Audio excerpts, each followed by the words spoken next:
ಸಿದ್ಧಾರೂಢರ ಪ್ರತಿರೂಪಿಗಳಾದ ನಡೆದಾಡುವ ಮಾತನಾಡುವ ದೇವರು ಎಲ್ಲ ಕಾಲಗಳ ದಿವ್ಯ ಸಾನ್ನಿಧ್ಯ ಸ್ಥಾನಗಳನ್ನು ಅಲಂಕರಿಸಿ ನಮ್ಮ ನಿಮ್ಮೆಲ್ಲರಿಗೂ ದರ್ಶನ ಆಶೀರ್ವಾದ ನೀಡಿ ನಮ್ಮೆಲ್ಲರನ್ನು ಉದ್ಧಾರ ಮಾಡತಕ್ಕಂಥ ಜಗದ್ಗುರು ಡಾಕ್ಟರ್ ಅಪ್ಪಂಗಳವರ ಅಡಿಯಾರುಗಳಿಗೆ ಅನಂತ ಭಕ್ತಿ ಪ್ರಣಾಮಗಳನ್ನು ಸಮರ್ಪಿಸಿ ಪರಮ ಪೂಜ್ಯರು ಶ್ರೀ ಬ್ರಹ್ಮೇಶ್ವರರು ವಿದ್ವನ್ಮುನಿಗಳು ಜಗದ್ಗುರು ಬೀರಪ್ಪನವರ ಅಡಿಯಾರುಗಳಿಗೆ ಅನಂತ ಭಕ್ತಿ ನಮಸ್ಕಾರಗಳನ್ನು ಸಮರ್ಪಿಸಿ ಮಹಾಮಾತಾಜಿಯವರ ಅಡಿಯಾರುಗಳಿಗೆ ನಮಸ್ಕರಿಸಿ ಜ್ಞಾನ ಭಾರತೀಯ ಪೂಜೆಯನ್ನು ಮಾಡಿಕೊಂಡು ಸಮಸ್ತ ಮಹಾಪೂಜ್ಯರ ಚರಣಗಳನ್ನು ನಮಸ್ಕರಿಸಿ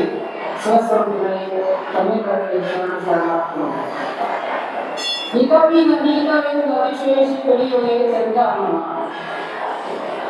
ಮನುಷ್ಯನಾದಂತಾನು ಯಾವುದು ನಿಜ ಯಾವುದು ಅನಿಜ ನಾವೆಲ್ಲರೂ ಏನಾದರೂ ಬಯಸ್ತಾ ಇದ್ದೇವೆ ಅಂತ ಕೇಳಿದ್ರೆ ಸುಖವನ್ನೇ ಬಯಸ್ತಾ ಇದ್ದೀವಿ ಬಾಲನ್ಯಗಳಲ್ಲಿ ವೃದ್ಧನ ಪಡೆಯಬೇಕಾಗಿ ಎಲ್ಲರೂ ಪ್ರಯತ್ನ ಎದುರಾಗಿ ಮಾಡಕತ್ತೀವಿ ಸುಖ ಬೇಕು ಸುಖ ಬೇಕು ಸುಖ ಬೇಕು ಹುಡುಗರೊಳಗೆ ಸುಖ ಅಂತ ತಿಳ್ಕೊಂಡು ಆಹಾರ ಬೆಟ್ಟವನ್ನು ತಿನ್ನಾಕತ್ತೇವೆ ನಾವು ಅದಕ್ಕೆ ಹಲವಾರು ಸುಖ ಬಂದ ಒಬ್ಬ ಪುರುಷನ ಅಂದ್ರೆ ಅವನಿಗೆಲ್ಲ ಸುಖ ಕಾಣಿಸ್ತಂದ್ರೆ ಒಂದು ದೊಡ್ಡ ಚೀಲ ಬಿದ್ದ ಹಾಡಿಗೆ ಮುಟ್ಕೊಂಡು ಗಂಡು ಕಾಡುವಾಗ ಅವುಗಳ ಸುಖ ಅನಿಸ್ತದೆ ಅದರ ಸುಖ ಕಾಣುತ್ತದೆ ಇನ್ನು ನಮಗೆ ಏನ್ ಕಾಣಿಸ್ತದೆ ಅಂದ್ರೆ ಮನಿ ಬಹಳ ದೊಡ್ಡ ಯಾವಾಗ ಸುಖ ಅನಿಸ್ತದೆ ಆಸ್ತಿ ದೊಡ್ಡ ಅನ್ಕೊಂಡ ಅನಿಸ್ತದೆ ಮಕ್ಕಳೆಲ್ಲ ದೊಡ್ಡ ನೌಕರಿ ಮಾಡಕತ್ತಿದ್ರು ಅಂದ್ರೆ ಸುಖ ಅನಿಸ್ತದೆ ಬರೇ ಸುಖ ಅನಿಸ್ತದೆ ಸುಖ ಯಾಕೆ ಅಂದ್ರೆ ಶಾಶ್ವತ ಸುಖ ಇಲ್ಲ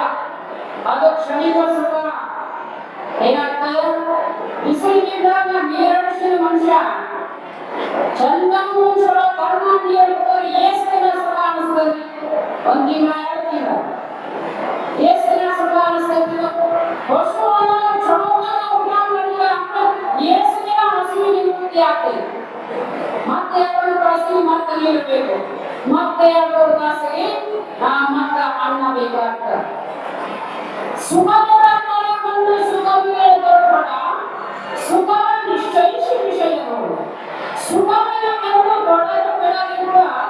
ತಮ್ಮ ಸುಖಮಯ ಬುದ್ಧಿಯೇ ರಾಗವನ್ನೇ ಸುಮಾರು ನಾವು ಎಲ್ಲರ ಪ್ರೀತಿಯಲ್ಲಿ ಬಂದ್ರೆ ಸುಖ ರಹಿತವಾಗಿರ್ತಕ್ಕಂಥ ವಸ್ತುಗಳ ಪ್ರೀತಿಯು ಬೇರೆ ಏನು ನಿತ್ಯ ಸುಖ ಬರುತ್ತೆ ನಿತ್ಯ ಸುಖ ಪಟ್ಟಂತಾಗ್ತದೆ ನಿತ್ಯ ಸುಖ ಆಗಿಲ್ಲ ಸಂತ ಹೇಳಿದರು ಸುಖಮಾಗಿ ಕೋಟಿ ಆಲಿಯೇ ಸಂಸಾರ ವಾಯ ಹಾವು ಬರೀ ಹೋಗುವಾಗ ದುಃಖಾಶಯ ಮಾಡಿ ಆ ಹೇಗೆ ಸಂಸಾರ ಸುಖ ವಿಚಾರ ನಾನೇ ಕೋಟಿ ಏನ್ ಹೇಳ್ತಾರು ಎಲ್ಲಿ ಹುಡುಗರ ಸಂಸಾರದ ಸುಖ ಇಲ್ಲಂತೋ ನಾವೆಲ್ಲ ಕಡೆ ಏನು ಹುಡುಕಾಕತ್ತೀವೋ ಅಶುಚಿಯಾದ ದೇಹದಲ್ಲಿ ಶುಚಿ ಹುಡುಗಿ ಪ್ರೀತಿ ಮಾಡಕತ್ತೀವಿ ಈ ದೇಹ ಬಹಳ ಶುಚಿ ಅಂತ ತಿಳ್ಕೊಂಡೆವು ಇದು ಶಾಶ್ವತ ಅಂತ ತಿಳ್ಕೊಂಡೆವು ಇದು ಶಾಶ್ವತ ಸುಖ ಅನ್ನತಕ್ಕಂಥ ನಾವು ತಿಳ್ಕೊಂಡೆವು ಖರೆ ವಿಚಾರ ಮಾಡಿದ್ರೆ ಇದು ಶುಚಿ ನೋವೇನು ಅಶುಚಿಯ ಜಳಕ ಮಾಡಿದ್ರೆ 15-20 ನಿಮಿಷ ಭಾಳ ಚಲೋ ಆಮೇಲೆ ಮತ್ತೆ ಎಲ್ಲ ಏನಂತ ಅವ್ರು ಬೆವರು ಬರ್ತಾರೆ ಎಲ್ಲ ಕಾಯಾಗ ನಿಮ್ಯಾಗ ಮುಮ್ಯಾಗ ಕಣ್ಣಾಗ ಯಾಕಂದ್ರೆ ಹೊರಗ ಹೊಲಸೈತೆ ನಾವು ಯಾಕೆ ಹೋಗಿ ಭಾಳ ಚಲೋ ಅಂತ ಆ ಹೊಲಸಿದ್ದಕ್ಕ ಅಶುಚಿ ಇದ್ದಕ್ಕನ್ನ ಶುಚಿ ಮಾಡಬೇಕಂತ 100 ಕಾಲ ಹೊತ್ಕೊಂಡು ಅಡ್ಡಾಡಿದ್ರು ಇದೇನು ಶುಚಿ ಆಗಕ್ಕೆ ಸಾಧ್ಯ ಇಲ್ಲ ಇದ್ರಿ ಕಣ್ಣನ ಹಾಲಿನೊಳಗಿದ್ದೋ ಬಿಡುವಾಗ ಒಂದು ಕೊಂಡಗಳನ್ನು 12 ಕೊಡ ಹಾಲಿನಾಗ ಒಂದು ಎದುರಿ ಬೆಳಗ್ಗೆ ಮಾಡ್ಬೇಕಂತಂದು ಆಗ 12 ಕೊಡ ಹಾಲಿನೊಳಗೆ ಜಳಕ ಮಾಡಿಸಿ ಇದ್ನಿ ಬೆಳಗ್ಗೆ ಮಾಡ್ಬೇಕಂದ್ರೆ ಇದ್ನಿ ಬೆಳಗಾಗುವುದಿಲ್ಲ ಇದು ಅಶುಚಿಯಾದ ದೇಹದೊಳಗ ಶುಚಿ ಬುದ್ಧಿಯಾಗಿ ಇಟ್ಟುಕೊಂಡು ನಾವೇನು ವ್ಯವಹಾರ ಮಾಡಕತ್ತೀವಲ್ಲ ಇದು ಶುಚಿಯಾಗುವುದಿಲ್ಲ ಅನಿತ್ಯವಾದ ದವಾಖಾನೆಗಳು ರಕ್ತ ಶಾಶ್ವತ ಬಂಗಾರ ಶಾಶ್ವತ ಇವೇನೋ ಅನಿತ್ಯವಾದ ಸುಖಗಳನ್ನು ಕೊಡ್ತಕ್ಕಂಥವು ಇರೋಣ ಸುಖ ಒಂದು ಕೋಟಿ ಗಳಿಸಿದ್ರೆ ಸುಖ ಆಗ್ತದೆ 1000 ಕೋಟಿ ಗಳಿಸಿದ್ರೆ ಸುಖ ಆಗ್ತದೆ ಯಾರು ಒಬ್ಬರು ಕಾಲ ಮಾಡ್ಕೊಂಡು ಹೋಗಿ ಎಲ್ಲ ಸುಖ ಅನ್ನೋದು ಏನ್ ಹೋಗಿರ್ತದೆ ಅನಿತ್ಯವಾದ ಸ್ವರ್ಗದಲ್ಲಿ ಅಲ್ಲಿ ಸುಖ ಇಲ್ಲಿ ಎಲ್ಲ ಚಲೋ ಕೆಲಸಗಳನ್ನ ಮಾಡಿ ಇಂದ್ರಲೋಕ ಬ್ರಹ್ಮಲೋಕ ವಿಷ್ಣು ಲೋಕದ ಅನ್ಯವಾದ ಸುಖ ಇದ್ದಕ್ಕೆ ಅಂದ್ರೆ ಅಲ್ಲಿ ಸುಖ ಶಾಶ್ವತ ಅಲ್ಲ ಸ್ವರ್ಗ ಏನಿಲ್ಲ ಅಂತಂದ್ರೆ ಸುಖ ಆಗಿ ಸುಖ ದುಃಖದ ಬೀಜ ಸ್ವರ್ಗ ಸುಖ ಹೆಂಗೈತಿಲ್ಲ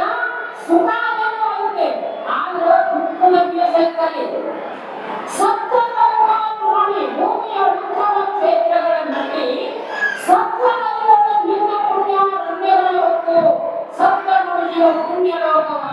ಮತ್ತೆ ಹಲಕವ ಕಾಮರುತ್ತವ ಮತ್ತೆ ಕೆಳಗೆ ಆಗುವುದರೊಳಗೆ ಬುದ್ಧಿತೀರಿದರೆ ಸ್ವರ್ಗದ ಸುಖ ಅಂದ್ರೂ ಕೂಡ ಶಾಶ್ವತಲ್ಲ ಯಾಕಂದ್ರೆ ಸ್ವರ್ಗ ಸುಮ್ಮ ಸಿಗಂಗಿಲ್ಲ ಸ್ವರ್ಗ ಅಂದ್ರೆ ಯಾಕಂದ್ರೆ ಬಹಳ ಕಿಮ್ಮತ್ತಿನ ವಸ್ತು ಅದು ಬಹಳಷ್ಟು ರೊಕ್ಕ ಕೊಟ್ಟರೆ ಎಲ್ಲ ಬಂಗಾರ ಬಂಗಾರ ಅನಿಸಿದ್ದಾಗ ಬಹಳ ಪುಣ್ಯ ಸಂಪಾದನೆ ಮಾಡಿದ್ರೆ ಸ್ವರ್ಗ ಸಿಗ್ತದೆ ಆಮೇಲೆ ಸ್ವರ್ಗ ಸುಖ ಶಾಶ್ವತವೇನೋ ಅಂತ ಕೇಳಿದ್ರೆ ಅದು ಅನಿತ್ಯದ ಕ್ಷೀಣೆ ಪುಣ್ಯ ಮುಕ್ತರೋಪಯೋಗಿಸಂತೆ ಅಲ್ಲಿ ಹೋಗದಾಗ ಏನಾಗ್ತದಂದ್ರೆ ನಮ್ಮ ಪುಣ್ಯ ಕ್ಷೀಣ ಆಗ್ತದೆ ಯಾಕಂದ್ರೆ ಸ್ವರ್ಗದಲ್ಲಿ ಹೋಗಿ ಭಾಳ ಮುಟ್ಟಿಯ ರೊಕ್ಕ ಸ್ವಲ್ಪ ಕಿಶೆದಾಗ ಇಟ್ಕೊಂಡು ದೊಡ್ಡ ಹೊಟ್ಟೆಗೆ ಹೋಗಂದ್ರೆ 100 ರೂಪಾಯಿ ಕೊಟ್ಟು ಶಿಲ್ಲಾಂಶ ಅಂದ್ರೆ 1000 ರೂಪಾಯಿ ಎಷ್ಟು ದಿನ ಆಗ್ಬೋದು 10 ಸಲ ರೊಕ್ಕ ಖಾಲಿ ಆದ್ಮೇಲೆ ಹೊಟ್ಟೆಗೆ ಹೊರಗಾಗ್ತಾನೋ ಹಾಗೆ ನಮ್ಮ ಪುಣ್ಯ ಹಾಕಿದ್ದು ಅಂದ್ರೆ ದೇವರ ನಮ್ಮ ಸ್ವರ್ಗದಾಗ ಇಟ್ಕೊಳ್ಳಿಲ್ಲ ಏನ್ ಮಾಡ್ತಾರೆ ಹೋಗಿ ಪುಣ್ಯ ಮುಗಿದು ಹೋಗಿ ಮತ್ತೆ ತಲೆ ಕೆಳಗೆ ಮಾಡೋದ್ರಿಂದ ಆದ್ದರಿಂದ ನಿತ್ಯ ಶಾಶ್ವತವಾದ ಸುಖ ಯಾವುದು ಅಂತ ಕೇಳಿದ್ರೆ ಅದು ನಮ್ಮನ್ನ ನಾವು ತಿಳ್ಕೊಳ್ಳೋದು ಅದನ್ನು ತಿಳಿಬೇಕಾಗಿತ್ತು ಅಂತಂದ್ರೆ ನಾವೇನ್ ಮಾಡ್ಬೇಕಂದ್ರೆ ಸಂಪೂರ್ಣವಾಗಿ ಶರಣಾಗತರಾಗಿ ಗುರುದೇವರ ಸೇವೆಯನ್ನು ಮಾಡಿ ಗುರುಮುಖಾಂತರವಾಗಿ ಗುರುದೇವ ನಾಮವನ್ನು ನಂತರಿಸಬೇನು ಕೊನೆಯುವ ದುರ್ಗ ಬಂದೇದಕ್ಕೆ ನೀನು ಕೊನೆಯವಾದ ವಿಮುಖ ಕೃಪಾಯವುದೇನು ಬೇಡು ಕೊನೆಯ ಸರಗಂಟಿ ಬೇಡುತ್ತೇನೆ ಅಂತ ತಿಳ್ಕೊಂಡು ಹೆಂಗ ಜಗದ್ಗುರು ಸಿದ್ಧಾರ್ಥ ಅವರ ಮಂಗಲಗಳು ಬೆಳೆದಾವೆ ಈ ರೀತಿಯಿಂದ ನಾವು ಗುರುವಿಗೆ ಶರಣಾಗತನಾದ್ರೆ ನಿತ್ಯ ಶಾಶ್ವತ ಸುಖ ಹೊಸ ಪುನರಾವರ್ತನೆ ನಿತ್ಯ ಆನಂದ ಸ್ವರೂಪವಾಗಿರ್ತಕ್ಕಂಥ ಭಗವತ್ ಸಾಕ್ಷಾತ್ಕಾರ ಆಗ್ತದೆ ಇಂಥ ಶಾಶ್ವತವಾದ ವಿಚಾರ ಮಾಡಿದ್ರೆ ಜನ್ಮ ಸಾರ್ಥಕ ಆಗ್ತಾ ಇದೆ ಅಂತ ಸದ್ಬುದ್ಧಿಯಲ್ಲಿ ಜಗದ್ಗುರು ಅಪ್ಪಾಜಿಯವರು ನಮ್ಮಲ್ಲಿ ಮೇಲೆ ದಯಪಾಲಿಸಿ ಅವರ ಶ್ರೀಚಂದ್ರದಲ್ಲಿ ಪ್ರಾರ್ಥಿಸಿಕೊಳ್ಳುತ್ತಾ ಎನ್ನೆರಡು ವಾಕ್ಯಗಳನ್ನು